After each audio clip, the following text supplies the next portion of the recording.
Hi loves, welcome back to my channel. So recently on Instagram I announced that I would be starting an adulting series. Boy, I'm starting so many series at the moment. I started my commuting property series and this one. These are two topics very dear to my heart.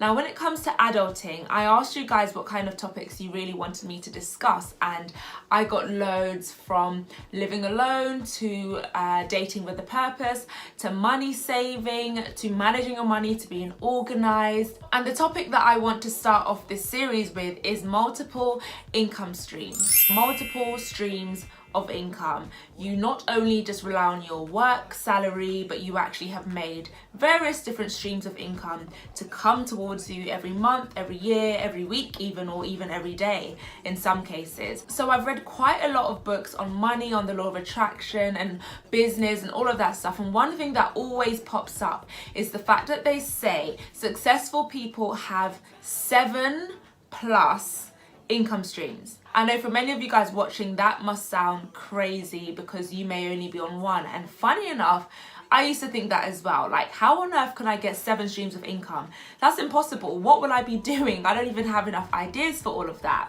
Get comfortable and let's discuss streams of income. It's very strange because I used to read these books way back when I was still at uni or even at school, because I would just pick up books from my mum's bookshelf and she had all of the books. The books that we're all reading now, I've been reading from yay high and I didn't quite understand it, but it all just seemed like such a fascinating world to me. And I'm really grateful that my mum sort of encouraged me to read these books quite young, because these seeds were really planted in my mind from such a young age.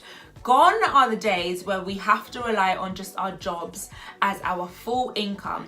Our bills, our living, you know, our social life is all reliant on one stream of income. And you know what, it's not as hard as we all think it is, and I used to think it was really hard, but having fallen into so many different things just naturally, it's like, oh my gosh, okay, and I'm constantly looking for the next thing. Anyway, so let's talk about me, because I know many of you guys watching this probably want to know how many I have.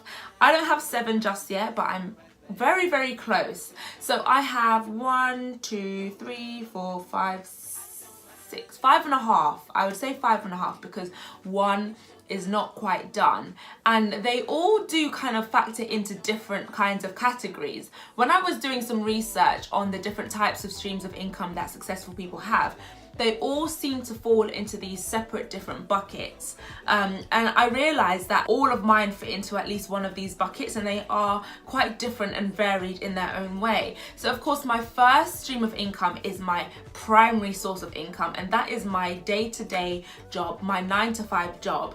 I am a commercial technical product manager in advertising and publishing in London, and that's what I do. So for many of you guys that are gonna ask me down there what I do, now you know what I do. I have a legal background. I used to work in law, but I am not a practicing lawyer out of choice. It was either I go and become a lawyer and do more studying, get in a bit more debt and take a bit longer to get there, or save up and buy my first home at 22. And I chose that one. That's what worked for me. It doesn't work for everyone, but that's what's worked for me. And funny enough, because of the fact that I did that and I took that route, I now have all of these other streams of income that I definitely would not have had if I had gone down the lawyer route.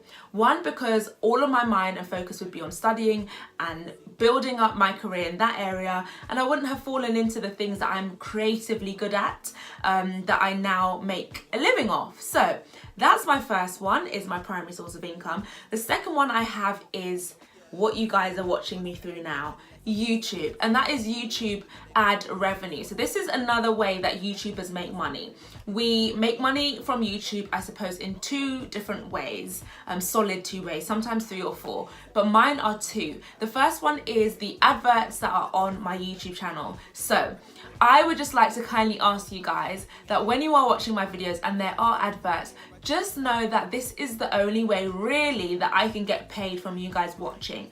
And it's just like television when you're watching your favorite shows on TV, if we do ever watch TV, and you've got adverts. It's the same for us YouTubers. We have to make a living so that we can continue and upkeep our channels. And that is really the main way that YouTube, the only way that YouTube can actually pay us back for our content, is through ad revenue. Now, it's not a lot of money. It varies each month. Sometimes I can make £400 £500, and some months I've made over £1,000. That day when I made my first £1,000 was crazy, and I think you guys can all guess it's when I posted my first flat tour, my unfinished flat tour, which is the highest viewed video that I have, and it made me a lot of money. And rightly so, because I put my content out there and I got money back in return for that. Now that money's not coming out of you guys' pocket, it's just because the adverts that are placed on my videos are in line with the kind of content I do, and they pay to be on my videos. So that's income number 2. Income number 3 is also associated with YouTube, but you don't have to be a YouTuber for this. You could be an influencer, a blogger, and all of those other terms that are used without actually using YouTube. And this is through brand collaborations or campaigns, sponsored posts on Instagram. These prices really vary. For me as well, it depends on what it is. Is it a dedicated video, or is it just like product placement, like having this here and telling you guys that it's linked down below? These things all vary. So that's 3. The fourth one for me, and I've written it down here so I can remember and not forget anything, but the fourth one for me also stems from my YouTube channel, and that is my interior styling. So many of you guys know, and many of you guys actually don't know, because I get messages and emails weekly asking if I'd be interested in helping style someone's home, and I'm like, absolutely, I actually do this as a business. So now you all know that that is another stream of my income, and that's number 4.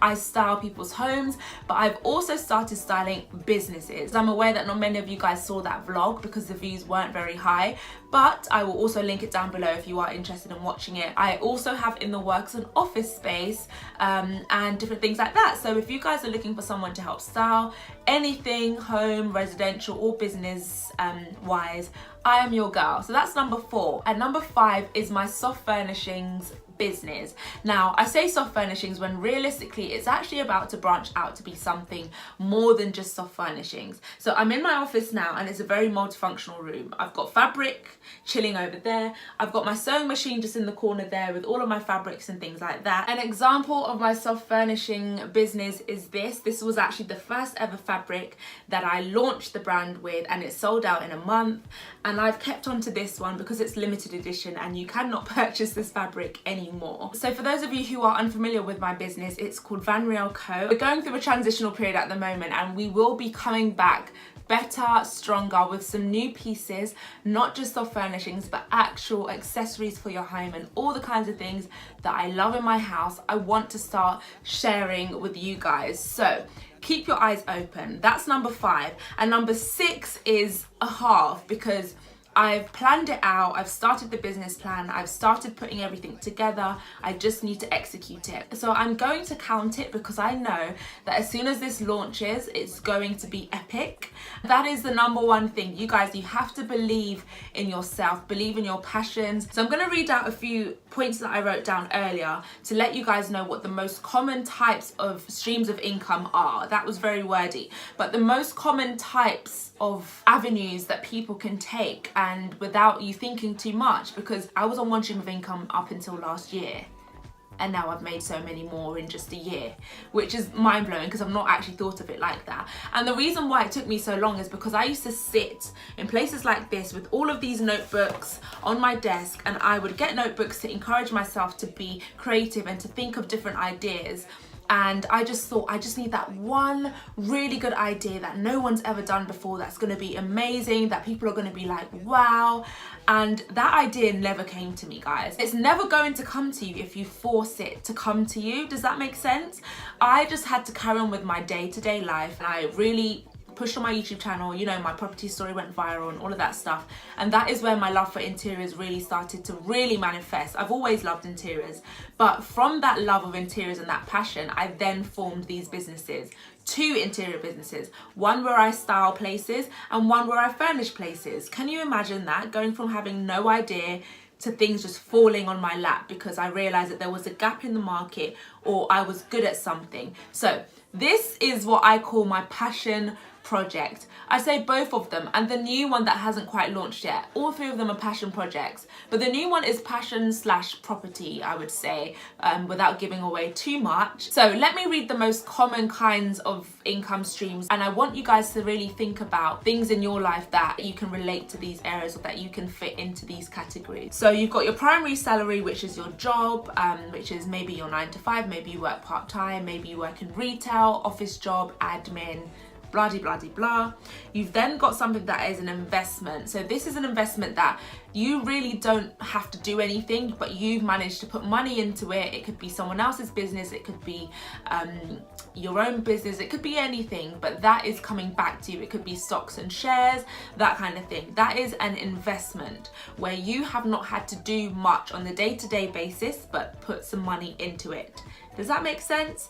Another thing is, of course, property, especially in the UK. We are in love with property, and I am, and rightly so, because our property in this country is very expensive and you can make a lot of money from property. Another thing is, as I was saying before, your passion project, something you're good at. Are you good at makeup? Are you good at hair? Are you good at talking or styling people or decorating homes? Because these things that we're good at are probably going to make us the most satisfied and the most happy, and maybe the most money, because we are naturally gifted in this field.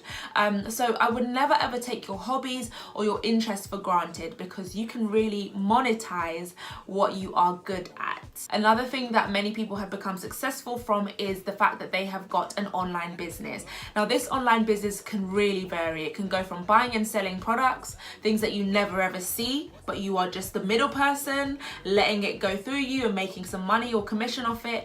Or it could be the fact that you are selling things on Amazon, which is something that many people are doing now. Or you could be like me and in need to sell your old clothes. I have so many clothes in this home that I need to get rid of. The last thing, but definitely by no means the least, because this is one of the top things that I constantly come across, and it's the fact that if you want to start some kind of business, the best thing to do is offer some kind of service. And I always had that ringing in my mind, like, okay, what kind of service can I offer people that people are finding hard to get, or they generally would want from me because I'm good at what I do?